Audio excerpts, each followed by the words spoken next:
नमस्कार दोस्तों, स्वागत है आपका एक और मजेदार वीडियो। आज ना हम क्रिकेट की दुनिया के उन मॉन्यूमेंट्स के बारे में बात करने वाले हैं।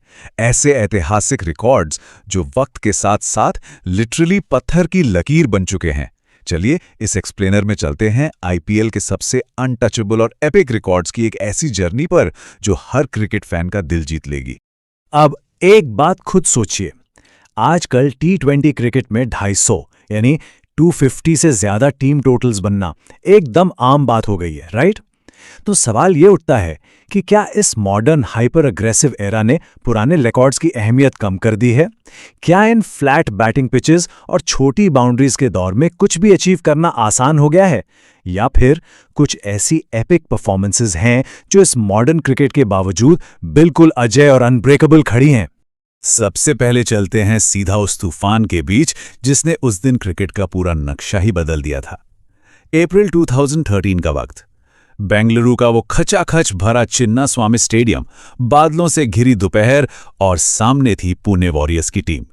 जब यूनिवर्स बॉस यानी क्रिस गेल ग्राउंड पर आए ना, तब किसी को जरा सा भी अंदाजा नहीं था कि अगले 1.5 घंटे में हिस्ट्री हमेशा के लिए बदलने वाली है।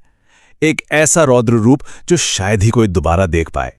इस नंबर की ग्रेविटी को ध्यान से समझने की कोशिश कीजिए। 175। आज के इस हाई स्कोरिंग जमाने में बिना आधी से ज्यादा टीम्स मिलकर अपने 20 ओवर खत्म होने तक 175 तक नहीं पहुंच पाती। लेकिन उस दिन एक अकेले इंसान ने क्रीज पर खड़े होकर पूरी ऑपोजिशन को मिट्टी में मिला दिया था। गेल का ये 175 नॉट आउट का स्कोर एक ऐसा पहाड़ बन चुका है जिसे पार करना किसी भी अकेले बल्लेबाज के लिए प्रैक्टिकली नामुमकिन लगता है। और एनर्जी और स्पीड तो देखिए उस पारी की। 30 गेंदें। इस भयानक और क्रेजी तूफान के दौरान क्रिस गेल ने अपनी सेंचुरी सिर्फ 30 बॉल्स में पूरी कर ली थी। उन्होंने यूसुफ पठान के सबसे तेज सेंचुरी के रिकॉर्ड को मानो हवा में उड़ा दिया था। सच कहूं तो इस रफ्तार से रन्स बनाना और मेंटेन करना आज के सबसे खतरनाक पावर हिटर्स के लिए भी एक सपने से कम नहीं है। इस पारी की असली दहशत समझनी हो तो ये आखिरी फिगर देखिए, 17। क्रिस गेल ने उस दिन एक अकेले इनिंग्स में 17 छक्के मारे थे। ये रॉ पावर हिटिंग का एक ऐसा सुपर ह्यूमन बेंचमार्क है जो आज के इन मॉडर्न फेयरलेस बैटर्स को भी चिढ़ाता हुआ नजर आता है। ये सिर्फ पावर नहीं थी, ये ऑपोजिशन को मानसिक रूप से पूरी तरह तोड़ देने वाला डिस्प्ले था। बल्लेबाजी के इस शोर शराबे और तबाही से थोड़ा निकलकर अब आते हैं बॉलिंग के एक ऐसे जादुई चमत्कार पर जिसे याद करते ही एक अलग ही एहतराम महसूस होता है।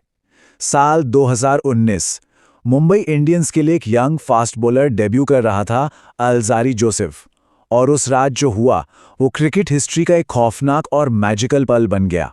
बंदे ने अपने पहले ही मैच में उस वक्त की इनफॉर्म सनराइजर्स हैदराबाद की बैटिंग लाइनअप की पूरी कमर तोड़ के रख दी।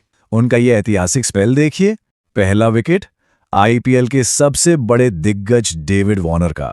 उसके ठीक बाद लगातार गेंदों पर दीपक हुडा और राशिद खान को चलता किया और आखिर में भुवनेश्वर कुमार और सिद्धार्थ कौल को आउट करके मैच ही खत्म कर दिया। फिगर्स क्या थे? सिर्फ 3.4 ओवर, 12 रन और 6 विकेट्स।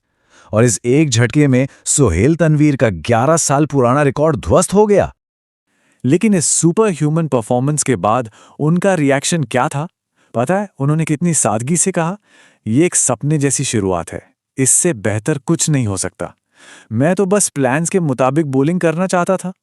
कितना हम्बल स्टेटमेंट है ना। एक ही रात में वो स्पोर्ट्स के इतने बड़े टाइटन बन गए थे, लेकिन उनकी ये शांत सादगी सच में दिल जीतने वाली थी। खैर, अब हम चलते हैं एक और ऐसी कहानी की तरफ जो दिखाती है कि टी20 में सिर्फ ब्रूट फोर्स ही सब कुछ नहीं होती। यहां बात करेंगे उस अनसंग सोर्सरर यानी जादूगर अमित मिश्रा के। टी20 जैसे तेज फॉर्मेट में इतने लंबे समय तक टिकना और वो भी अपने लेग स्पिन की जादू से सबको नचाना वाकई किसी पावर हिटर के छक्कों से कम थोड़ी ना है। अमित मिश्रा ने आईपीएल इतिहास में 3 अलग-अलग फ्रेंचाइजेस से खेलते हुए 3 अलग-अलग हैट्रिक्स ली हैं। 2008 में दिल्ली डेयरडेविल्स के लिए, 2011 में डेक्कन चार्जर्स में और फिर 2013 में सनराइजर्स हैदराबाद की तरफ से। एक ऐसी निरंतर सफलता और बैटर्स के दिमाग के साथ इस लेवल की चतुराई दिखाना दोबारा इस लीग में शायद इम्पॉसिबल लगता है। तो अब आते हैं इस चर्चा के क्लाइमैक्स पर। हमने ये सारे एपिक रिकॉर्ड्स देख लिए, मगर सबसे बड़ा और गहरा सवाल ये है, ये रिकॉर्ड्स आज के इस तेजी से बदलते हेवीली एडवांस्ड क्रिकेट के दौर में भी इमॉर्टल क्यों हैं?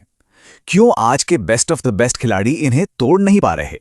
देखिए, इसके पीछे आधुनिक टी20 क्रिकेट का एक बहुत बड़ा पैराडॉक्स छिपा है।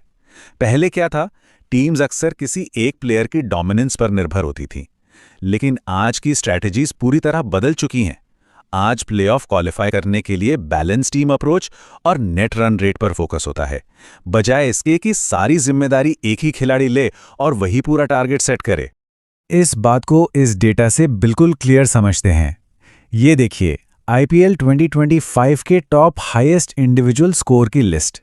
हम सब जानते हैं कि 2025 का सीजन कितना भयानक रहा है हाई स्कोरिंग के मामले में, लेकिन इस अग्रेसिव इन्फ्लेशन के बाद भी highest individual score Abhishek Sharma का ही रहा, जो 141 था, जो कि सच बताएं तो क्रिस गेल के उस 175 के स्कोर के आगे कुछ भी नहीं है।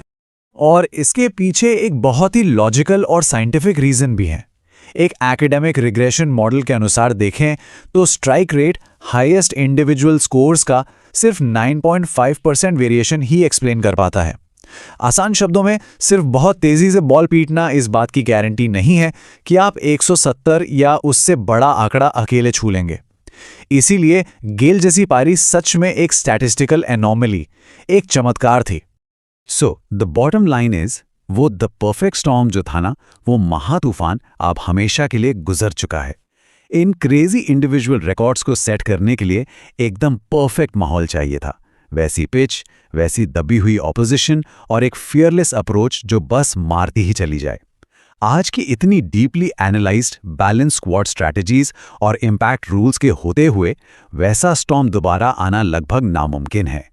तो आखिर में मैं आपको एक बहुत ही गहरे सवाल के साथ छोड़कर जाता हूं। क्या हम आने वाले वक्त में इन मैदानों पर किसी खिलाड़ी को वापस उन क्रिकेट के देवताओं की तरह खेलते देखेंगे, या फिर ये क्रिकेट के मॉन्यूमेंट्स या ट्रूथ रिकॉर्ड्स इतिहास के पन्नों में हमेशा के लिए जमा हो चुके हैं? अगर वीडियो पसंद आई हो तो लाइक और चैनल को सब्सक्राइब करें ताकि आने वाली वीडियो सबसे पहले आप तक पहुंचे।